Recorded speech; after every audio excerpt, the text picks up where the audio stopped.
বাংলাদেশের আওয়ামী লীগ, মানে বাংলাদেশের আওয়ামী লীগ যাদের শেখ হাসিনা আপা ফালাইয়া থুয়ে ভাগছেন, শুধু একলা ফালাইয়া থুয়ে যান নাই, কিন্তু উনি মেক শিওর করছেন উনার ফ্যামিলির প্রত্যেকটা লোক যেন এই দেশ থেকে চলে যেতে পারে। উনি মেক শিওর করছেন উনার ফ্যামিলির লোকদের প্রত্যেকজনই যাতে এই দেশ থেকে চলে গিয়ে বিদেশে আরাম আয়েশের সাথে দিন কাটাতে পারে। আমি তো শুনি নাই আওয়ামী লীগের মন্ত্রীরা এমপিরা কেউ ইন্ডিয়া গিয়া, আমেরিকা গিয়া, ইংল্যান্ডে গিয়া বা বিদেশে কোথাও পালায় গিয়া ভিক্ষা করতেছে, আরেকজন মানুষের বাসায় গিয়া উঠছে। উঠে নাই তোরে ভাই, নিজের পয়সা দিয়া সুন্দর করে খাইতেছে, পড়তেছে, চলতেছে। কারণ এই শেখ হাসিনা তাদেরকে বলছে যে এই টাকা পয়সা নিয়ে ভাইগা যাও, তারপরে আমিও আসতেছি পিছনে পিছনে।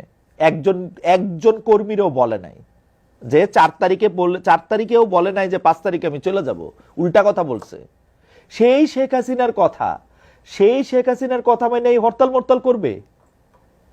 মানে সিরিয়াসলি এই আওয়ামী লীগের লোকজন এই আওয়ামী লীগ করার আগে ভাই একটা চেক টেক কইরেন তো আপনারা ঠিক আছেন কিনা। জরুরি কিন্তু একটা চেক করা, ঠিক আছেন কিনা।